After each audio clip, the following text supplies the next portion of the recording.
서론의 빛과 어둠에 대해서 잠깐 말씀드리겠습니다.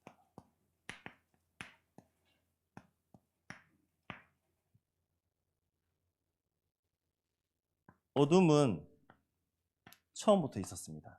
창세기 1장 2절에 처음부터 흑암은 있었습니다.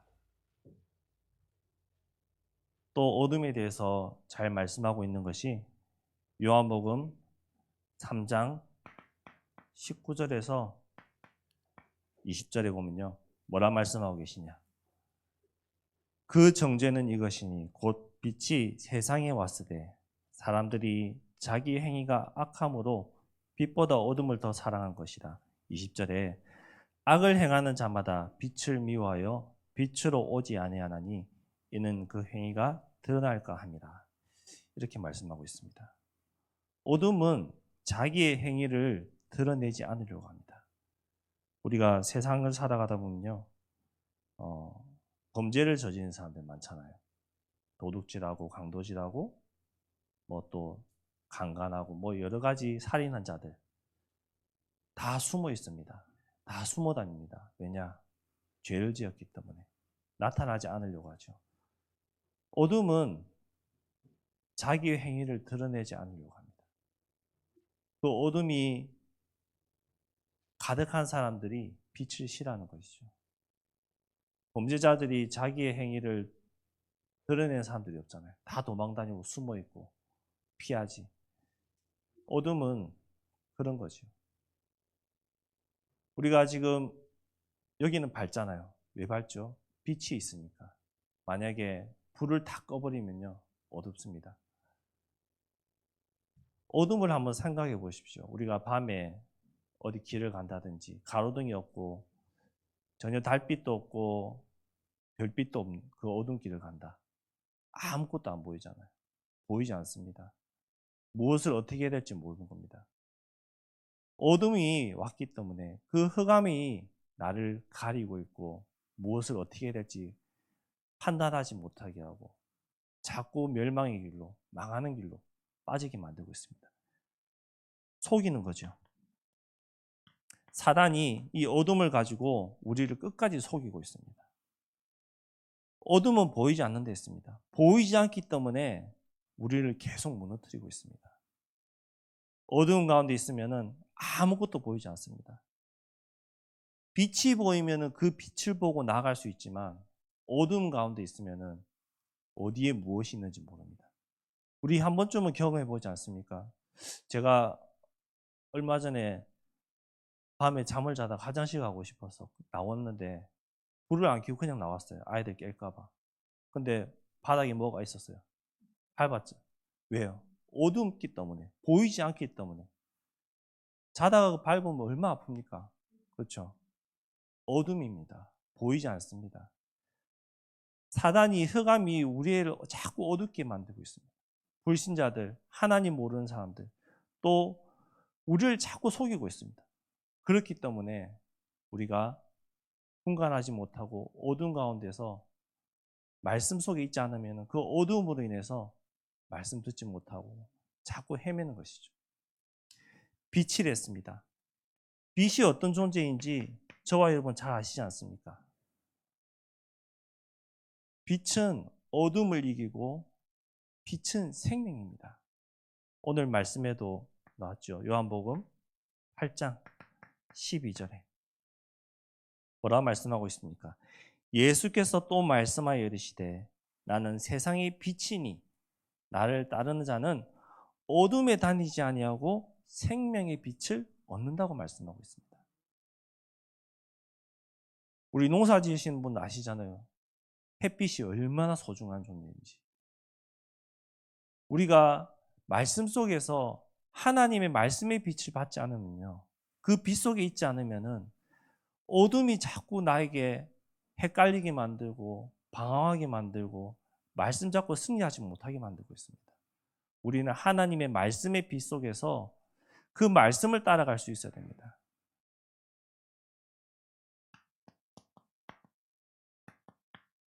우리는 세상의 빛이라고 말씀하셨습니다. 세상의 빛 가운데서 나를 따르는 자, 여기에서 나를 따르는 자는 누굽니까? 누구를 따르는 것입니까? 정치인을 따릅니까? 아니면 뛰어난 학자를 따라갑니까? 아니면은 위인을 따라갑니까? 누구를 따라가는 겁니까? 나를 따라오너라. 내가 너희를 사람을 낚는 어부가 되게 하리라. 예수님을 따라가는 것입니다. 우리의 기준대는 그리스도를 따라가는 것입니다. 하나님의 말씀을 따라가는 것입니다. 우리는 너무나도 연약한 존재들이에요. 하나님의 은혜가 없으면은 말씀을 깨닫지는 못하고요. 하나님의 은혜가 없으면은 하루를 어떻게 살아가는지 모르는 존재입니다. 마태복음 11장 28절에 뭐라고 말씀하고 있습니까? 수고하고 무거운 짐진 자들아 다 내게로 오라. 내가 너를 쉬게 한다고 했습니다. 예수님이 쉬게 하신다고 했어요. 전능하신 하나님이 우리를 쉬게 하신다고 했습니다. 우리의 힘으로 세상을 살기 힘들죠. 어려움이 많이 있습니다. 하나님의 말씀에 순종해서 나간다면요. 어떤 어려움이 와도 괜찮아요. 어떤 위기가 와도 괜찮아요. 그 말씀의 능력을 믿기 때문에. 근데 그 말씀의 능력을 믿지 못하면요. 하나님 말씀이 나와 상관이 없어져요. 말씀의 능력을 믿지 않으면은 말씀이 나 앞에 있어도 그 말씀 분간할 수가 없습니다. 하나님의 말씀의 능력을 믿는다면은 당장 내 앞에 죽음의 위기가 와도 상관없습니다. 초대교회 성도님들 보세요. 사자밥이 되고 불태워 죽이고 고문해서 죽이고 괜찮았잖아요. 왜? 그리스도와 함께 했기 때문에. 그 말씀의 능력을 알았기 때문에. 복음의 능력을 알았기 때문에 괜찮았습니다. 복음 가진 저와 여러분은 하나님의 자녀들입니다. 내 생각과 인본주의가 아닌 하나님의 말씀을 따라가는 자들입니다. 세상 말 따라갈 수 있죠. 근데 한계 있습니다. 세상에 뛰어난 학자들 말 따라갈 수 있습니다. 근데 한계 옵니다. 분명히 문제 오게 되어 있습니다. 정치 잘하시는 분들 물론 많죠. 완벽하지 않습니다. 이 세상에 완벽한 것은 하나님의 말씀밖에 없습니다. 그 답을 가진 저와 여러분입니다. 분명하게 세상에 나가서 생명의 빛, 세상의 빛은 그리스도라고 담대하게 말할 수 있어야 됩니다. 사람 말 따라가면요, 실망하게 되어 있습니다. 상처받게 되어 있습니다. 절대로 사람 믿지 마십시오. 믿음의 대상인 거 아닙니다. 도와줄 대상입니다. 원로 목사님 말씀, 담임 목사님 말씀, 그리고 제 말 믿지 마세요. 주변에 친한 권사님 말씀 믿지 마세요. 누구 말씀 믿어야 됩니까? 하나님의 말씀을 믿어야 됩니다. 하나님의 말씀 속에서 우리가 힘을 얻고 하나님의 말씀으로 위로를 얻어야 됩니다. 말씀이 아니면요, 시험 들게 되어 있습니다. 상처받게 되어 있습니다. 잘 지내다가요, 사이가 좋다고 하다가요, 사단이 개입해버리면은, 속아버리면은, 평소에는 괜찮았던 그 한마디가 나에게 상처가 되고, 나의 비수처럼 꽂히고, 시험 되게 되고 상처받게 되어 있습니다. 왜? 사람 말이니까요. 하지만 하나님의 말씀을 들으면요, 하나님의 말씀을 붙잡으면은 어떤 말씀이 흘러나와도 상처받지 않습니다. 힘없게 되어 있습니다. 저는 이런 경험이 많아요. 뭐냐? 낙심될 때 많잖아요. 내가 힘들 때 많잖아요. 어려울 때 많잖아요. 그러면 뭐 합니까? 하나님 앞에 따집니다. 하나님, 내가 하나님 자녀라면서 왜 나에게 이렇게 문제 주십니까? 왜 나에게 이런 어려움 주십니까? 왜 나를 고난 가운데 빠뜨리십니까? 따지게 돼 있어요. 그러다가 어떻게 되죠? 회개가 나와요. 하나님, 죄송합니다. 내가 하나님을 위해서 살겠습니다. 그리고 감사가 나오죠. 왜? 성령이 내 안에 함께 하시기 때문에, 그리스도가 내 안에 계시기 때문에 나를 깨닫게 하시는 거죠. 우리가 정말로 말씀을 따라가고 하나님과 함께 한다면요, 내 수준과 내 능력과 상관없이 나를 통해서 사람 낚는 어부로 만드실 것입니다. 사람 낚는 어부가 되려면 내 안에 무엇이 있어야 됩니까? 이 생명의 빛이 내 안에 있어야 됩니다. 우리 원로 목사님 늘 강조하시고 말씀하시는 구원의 길이 내 안에 있어야 되는 것이죠. 빛이 비추면 흑암이, 어둠이 물러가는 것이 당연한 것입니다. 생명 대신 그리스도의 빛이 내 안에 임해야 됩니다. 생명 대신 그리스도의 빛이 내가 누리고 있어야 됩니다. 내가 먼저 이 그리스도로 힘을 얻고, 내가 먼저 그리스도로 충만하고, 내가 먼저 그리스도로 날마다 누리고 있으면은 흘러나오게 돼 있어요. 넘쳐나게 돼 있어요. 다른 사람이 나를 봤을 때 분명히 고민하고 걱정하고 염려해야 되는 상황인데 어떻죠? 행복하잖아요. 분명히 저 문제가 오면은 저 사람이 염려해야 되는데 염려하기는커녕 얼굴에 기쁨이 넘쳐요. 물어보겠죠. 물어볼 때 그때 대답하는 것이 복음의 증인인 것이죠. 내가 먼저 이 생명의 빛을 최고로 누리고 있어야 됩니다. 내가 먼저 이 생명의 빛을 가지고 확인하고 체험하고 있어야 되는 것이죠. 이 생명의 빛을 어디에 비춰야 되겠습니까? 가장 먼저 나 자신입니다. 내가 먼저 이 생명의 빛으로 힘을 얻어야 됩니다. 내가 먼저 이 생명의 빛을 누리고 있어야 됩니다. 그리고 이 생명의 빛을 내 가정과 가문에, 이 생명의 빛을 내 지역에, 이 생명의 빛을 이 나라와 전 세계에 비추는 것입니다. 이것이 세계복음화죠. 생명의 빛을 내가 먼저 누리고, 이 생명의 빛을 내가 먼저 날마다 빛을 발하고 있으면은 하나님의 시간표에 따라서 내 가정에, 가문에 복음화를 일으키시고, 하나님의 시간표에 따라서 내가 있는 지역에 생명 얻을 자를 붙이시고, 하나님의 시간표에 따라서 237 나라 5천 종족에 나를 보내실 것입니다. 우리 교회가 11나라 선교하잖아요. 진짜 11나라 두고 기대해 보셨나요? 11나라 선교는 그냥 충주 예정교회만 하는 건가요? 우리 원로 목사님과 담임 목사님만 하시는 건가요? 아니잖아요. 11나라 선교 정말로 가슴에 품으세요. 마음에 담으세요. 마음에 담는 것부터 시작하셔야 됩니다. 그리고 마음에 담고 가보세요. 돈이 없다? 지금부터 저금하시면 돼요. 모으시면 돼요. 진짜 11나라 선교 내 마음에 담고 한 나라 내가 정말로 책임지겠다.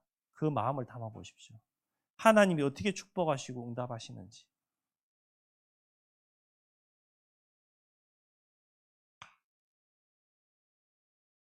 육체에 따라 판단한다고 했습니다.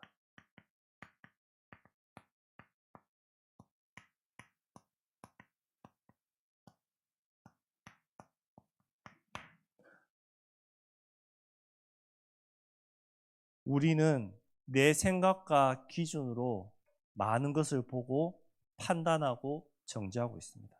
저도 그렇고요. 복음 안에서 말씀 안에 늘 없으면요, 확인하고 있지 않으면요, 나도 모르게 육신의 눈으로 내 윤리 도덕의 가치의 기준으로 사람을 보고 판단하고 있죠. 전도사인 저도 그런데 하나님의 말씀이 늘 내 안에 이 생명이 빛으로 있어야지 말씀으로 판단할 수 있고 말씀으로 도와줄 수가 있습니다. 제일 먼저 뭐가 나옵니까? 잘못하면 윤리 도덕적인 생각이 나오잖아요. 어떻게 그럴 수 있냐고. 너가 어떻게 그럴 수 있냐고. 그건 우리 기준이잖아요. 우리 윤리적인 눈이잖아요. 우리 도덕적인 기준으로 하는 거잖아요. 하지만 하나님의 눈으로 보면은 그럴 수밖에 없는 거잖아요. 왜냐? 창세기 3장 문제 가운데 있기 때문에, 하나님 떠난 문제에 있기 때문에 그럴 수밖에 없는 거잖아요. 그렇기 때문에 그리스도가 오셔야 되고, 그렇기 때문에 그리스도가 필요한 거잖아요.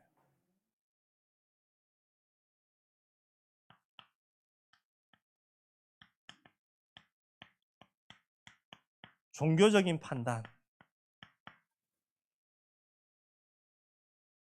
사람들은 예수님을 그냥 위인으로 판단하고 보고 있었습니다. 우리 잘 아는 말씀이죠. 마태복음 16장 13절에서 14절에 뭐라고 있습니까? 사람들이 나를 누구라고 하느냐? 예수님이 물으셨어요. 사람들이 과연 나를 누구라고 하고 있느냐? 사람들은 뭐라고 했죠? 육신적인 눈으로 봤어요. 도덕적인 눈으로 봤어요. 역사적으로 봤어요. 그렇기 때문에 엘리야다, 선지자다, 그렇게 판단했던 거죠. 제자들도 그런 눈으로 봤죠. 하지만 베드로 뭐라 했죠? 주는 그리스도라고 했어요. 예수님을 그리스도로 본 것이 아니었어요. 사람들은 예수님을 그냥 선지자로, 그냥 위대한 인물로, 그냥 능력 있는 사람으로 봤어요. 우리는 예수님을 그리스도로 봐야 됩니다. 정말로 그리스도의 눈을 가지고 세상을 봐야 됩니다. 종교적인 행위와 선행으로는 생명을 구할 수 없습니다. 죄 문제 해결받을 수 없습니다.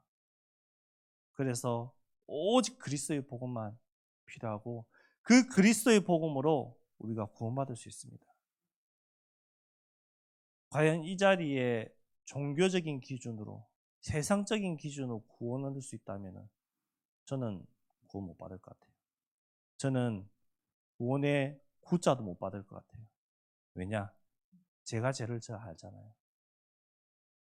얼마나 악한 존재인지, 얼마나 이기적인 존재인지 알잖아요. 세상의 기준과 종교적인 기준과 판단으로는요, 구원받을 자 아무도 없습니다. 그렇기 때문에 그리스도가 필요한 것입니다. 육신적인 생각.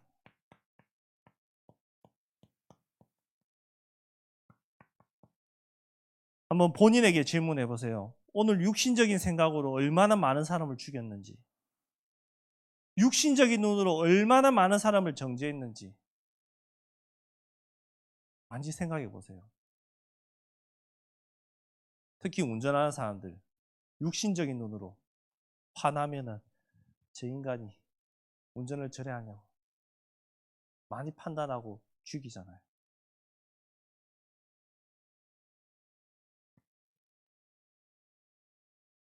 로마서 8장 6절에서 8절에 보면요, 6절에 육신의 생각은 사망이요, 영의 생각은 생명과 평안이라고 했습니다. 7절에 육신의 생각은 하나님과 원수가 된다 했습니다. 이는 하나님의 법에 굴복하지 아니할 뿐 아니라 할 수도 없다고 했습니다. 8절에 육신에 있는 자들은 하나님을 기쁘게 할 수 없다고 말씀하고 있습니다. 우리가 육신적인 생각을, 아무리 좋은 육신적인 생각을 한다 할지라도 하나님을 기쁘게 할 수 없습니다. 하나님을 기쁘게 할 수 있는 생각은 영적인 생각, 사람을 살릴 생각, 이 복음을 어떻게 전할까 고민하는 그 생각밖에 없습니다. 우리가 하는 육신적인 생각, 그때 당시에는 그럴듯하게 보여요. 되는 것처럼 보여요. 하지만 육신의 생각은 망하는 것이라고 말씀하고 있습니다. 끊임없이 영적 싸움해야 됩니다. 내 생각과 동기, 야망을 위해서 복음을 하나님을 이용하고 있는 것은 아닌가? 정말로 내 야망을 위해서 내가 복음을 이용하고 있는 건 아닌가? 교회를 이용하고 있는 건 아닌가? 내 욕심을 위해서 내 주변 사람을 이용하고 있지는 않은지. 누가 잘 알까요? 하나님도 아시고 사단도 알아요. 물론 나도 알아요. 정말로 하나님 앞에 서시기 바랍니다. 복음을 위해서 나의 삶을 드리세요. 마태복음 6장 33절에 뭐라고 말씀하고 있습니까? 먼저 그의 나라와 의를 구하는 것. 하나님의 나라와 의를 구하랬습니다. 그러면은 우리 좋아하는 것, 이 모든 것을 더하신댔습니다. 순서가 바뀌어야 되죠. 우리는 뒤에 거 좋아하잖아요. 이 모든 것을 더하시리라. 그런데 하나님의 나라와 의를 위해서 살면은 우리 좋아하는 거 하나님 주신댔습니다. 진짜 한번 해보세요. 시험 삼아라도 해보세요. 하나님이 원하시는 거, 하나님이 좋아하는 거, 하나님 기뻐하는 게 무엇일까? 진짜 시험 삼아라도 해보세요. 우리 이 자리에 앉아 계시는 중지자님들은 다 자녀를 키워보셨잖아요. 내 자녀가 부모가 원하는 거 해줄 때 내 마음이 어떻던가요? 부모의 마음이 어떻던가요? 막 뭐든지 다 해주고 싶잖아요. 정말로 뭐든지 다 도와주고 싶잖아요. 그러면은 정말로 하나님이 살아계시고 하나님이 나의 아버지시다. 내가 하나님이 원하는 것을 한다? 하나님이 어떻게 하실까요? 조금만 생각해봐도 하나님이 원하시는 거. 우리는 다 알고 있어요. 하나님이 무엇을 원하시는지. 다 알고 있어요. 근데 뭐가 안 되죠? 실천이 안 될 뿐이죠. 행동이 안 될 뿐이죠. 끊임없이 싸우십시오. 하나님 실천할 수 있도록 힘달라고. 저는 끊임없이 싸웁니다. 아침마다 끊임없이. 아마 목사님들도 싸우실 거예요. 끊임없이. 왜냐? 누워있는 게 편하잖아요. 그냥 내가 영화 보고 즐기고 쉬는 게 편하잖아요. 그거 싫어하는 사람 누가 있습니까? 끊임없이 영적 싸움 하십시오. 우리는 시편 119편 105절 하나님의 말씀에 내 발의 등이요 내 길의 빛이 되셔야 됩니다. 내 힘이 아닌 하나님의 말씀 속에서 내가 나아가야 됩니다. 육신의 생각으로는 육신의 길을 갈 수밖에 없어요. 하나님의 말씀을 가지고 하나님이 원하시는 길을 가시기 바랍니다. 진짜 잘 안 되는 거. 저도 이거 잘 안 돼요.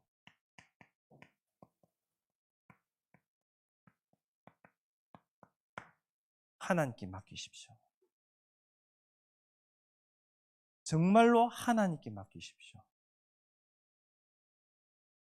말씀도 하셨잖아요. 빌립보서 잘 아시는 말씀이잖아요. 4장 6절에서 7절에 뭐라고 말씀하고 있습니까? 아무것도 염려하지 말고 다만 모든 일에 기도와 간구로 너희 구할 것을 감사함으로 하나님께 아뢰랬습니다. 그리하면 모든 지각이 뛰어난 하나님의 평강이 그리스도 예수 안에서 너희 마음과 생각을 지키신다고 하셨습니다. 하나님께 맡기십시오. 제일 맡기기 힘든 건 뭐죠? 자녀 문제, 경제 문제, 가정 문제. 제일 맡기기 힘들잖아요. 내가 해보려고 하잖아요. 내가 해보려고 하니까 어떻던가요? 잘 되던가요? 잘 안 돼요. 제 자녀들 어렸잖아요. 쪼매난 그 방주영이도 내 마음대로 잘 안 돼요. 벌써 자아가 있어서 고집 부리고 자기 하고 싶은 거 하려고 해요. 하나님께 맡기십시오. 내가 할 수 있는 거 한계 있어요. 계속 따라다니면서 해줄 수는 없잖아요. 하나님께 맡기십시오. 진짜 잘 안 되잖아요. 진짜 맡겨보세요. 하나님 앞에 정말로 하나님 알아서 하세요. 맡겨보시기 바랍니다. 내가 할 수 있는 것이 있지만, 하지만 내가 하는 것보다 하나님의 능력이, 하나님이 하시는 것이 더 완벽합니다. 내 눈으로 하나님의 능력을 가늠하지 마세요. 하나님의 능력을 제한하지 마세요. 하나님의 능력은 창세기 1장 1절에 청지를 창조하신 분입니다. 창세기 1장에 세상 모든 것을 창조하신 분이 하나님이십니다.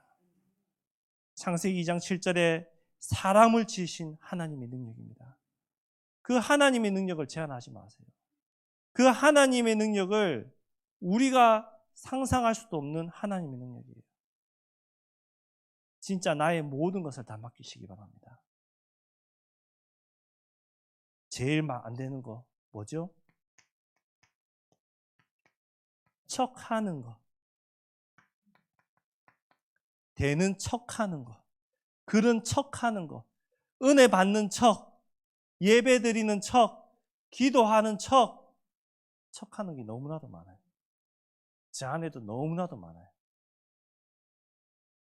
제가 이 척하는 것 때문에 내려놓고 떠났어요. 척하기 싫어서. 랩런트들 앞에 거짓말하기 싫어서. 나는 안 되면서 랩런트들 앞에 너거는 해라는 게 너무나도 힘들어서. 근데 어느 날 정말로 하나님이 여러분을 부르셨고 세우셨다면 마음에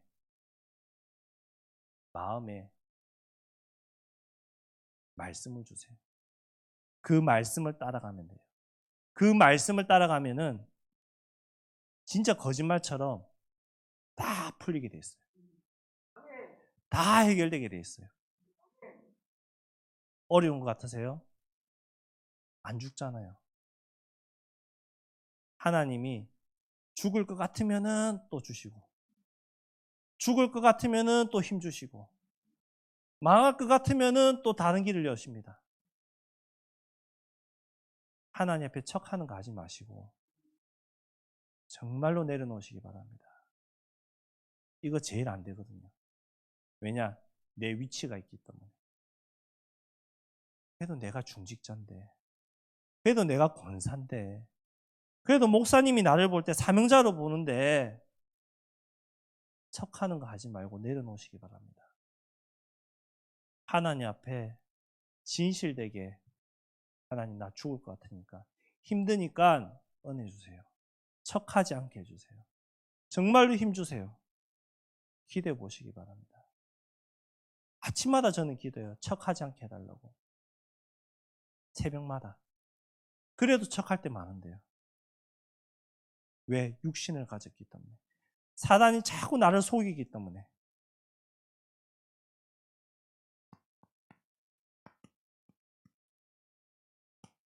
결론적으로 전도와 선교를 위한 인생을 사시기 바랍니다. 질문해 보세요. 무엇을 위해 내가 살고 있는지. 내가 살아가는 이유와 목적이 무엇인가? 돈 때문에 살아가십니까? 내 자식 때문에 살아가십니까? 내 명예 때문에 살아가십니까? 질문해 보세요. 진짜 하나님 앞에 질문해 보세요. 내가 무엇 때문에 살아가는지. 살기 위해서 사는지. 세상이 너무 좋아서, 이 세상 것이 너무 좋아서 누리고 싶어서 사는지. 하나님 앞에 정말로 진실되게 질문해 보세요. 하나님 앞에 질문하면요, 하나님이 음성 주실 거예요. 그러면은 결단할 수가 있죠. 하나님, 정말로 하나님이 원하는 이 전도와 선교를 위한 내가 삶을 살겠습니다. 이 전도와 선교를 위한 삶을 살겠습니다. 그렇다면 내가 돈 벌어야 하는 이유가 있고, 렘넌트를 도와야 되는 이유가 있고, 내가 이 자리에 나와서 예배드리고 은혜 받아야 될 이유가 있는 것입니다. 근데 내 욕심을 위해서, 내가 즐기는 거, 내가 행복한 거, 내가 누릴 거 위해서 산다. 예배 나와야 될 이유 없잖아요. 주일날 놀러 가는 것이 더 좋은데요. 요즘엔 낮에 얼마나 좋습니까? 따뜻하고 살랑살랑 바람 불고 하늘은 높고 푸르고 다 여행 가고 싶잖아요. 삶의 이유와 목적이 전도와 선교, 렘넌트를 위해서가 아니라면 주일날 날 좋을 때 친척들이, 가족들이, 친구들이 놀러 가자. 가고 싶잖아요. 저는 가고 싶던데요. 정말로 복음과 전도와 선교를 위해서 산다. 갈 이유가 없는 것이죠. 예배 나와야 될 이유가 있는 것이죠. 말씀 드려야 될 이유가 있는 것이죠. 하나님 앞에 은혜 받아야 될 분명한 이유가 있는 것입니다. 우리의 삶이 전도와 선교를 위해서, 하나님 나라를 위해서, 복음을 위해서 정말 사는 삶 되기 바랍니다. 그럼 교회 안에 연약한 자, 낙심자 끝까지 기도하고 도와줄 수 있는 분명한 이유와 목적이 생길 것입니다. 우리 주변에 한번 보세요. 낙심된 사람들 있잖아요. 연약한 사람들 있잖아요. 교회 한 번이라도 나왔는데 안 나오고 있는 분들 계시잖아요. 그 사람들 놓고 내가 조금만 기도해 보세요. 그러면은 정말 마음 닫고 기도하고 있으면요, 만남의 응답을 하나님 열어가십니다. 만났을 때 바로 복음 얘기하는 것도 좋지만 내가 당신을 위해서 기도하고 있었다. 관심 가지고 있었다. 잘 지내느냐. 이 말 한마디 해보세요. 기도하면서. 그러면 감동 먹어요. 아, 저 권사님이 나를 위해서 기도하고 나에게 관심 가지고 있었구나. 인간적인 감동도 필요하잖아요. 그 인간적인 감동이 있어야지 주의 전에 나와서 말씀 드릴 수 있고 예배 드릴 수도 있어요. 왜냐? 육신을 가졌기 때문에 말씀 속에 없는 사람들은요, 육신적인 게 더 좋거든요. 그렇기 때문에 그 육신적인 감동과 기쁨도 있어야 되거든요. 여러분이 얼마나 그 사람을 놓고 기도하고 있는지 하나님 알게 하십니다. 말씀을 맺겠습니다. 우리는 육신을 가졌기 때문에 말씀 속에 푹 빠져 있지 않으면요, 낙심하고 시험 듭니다.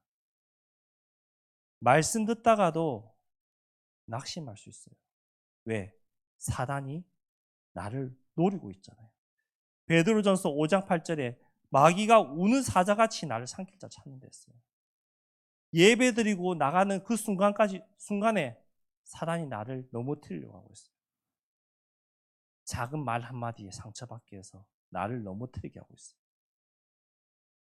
그래서 우리는 히브리서 4장 12절 말씀의 검을 가지고 있어야 됩니다. 하나님의 말씀은 좌우의 날선 어떤 것보다 예리하였습니다. 생명의 빛을 비추시기 바랍니다. 생명의 빛을 비추십시오. 그 생명의 빛이 무엇입니까? 하나님의 말씀입니다. 사람 말이 아니라 하나님의 말씀, 복음입니다. 이 빛을 비추는 저와 여러분 되기 바랍니다. 기도하겠습니다. 하나님 감사합니다. 생명의 빛을 비추는 하나님의 자녀들 되게 하시고 사람 따라가지 않고 하나님 말씀 따라가게 하시고 말씀 속에서 힘 얻을 수 있도록 은혜 주시고 인도하여 주옵소서. 감사를 드리며 예수님 이름으로 기도드렸습니다. 아멘.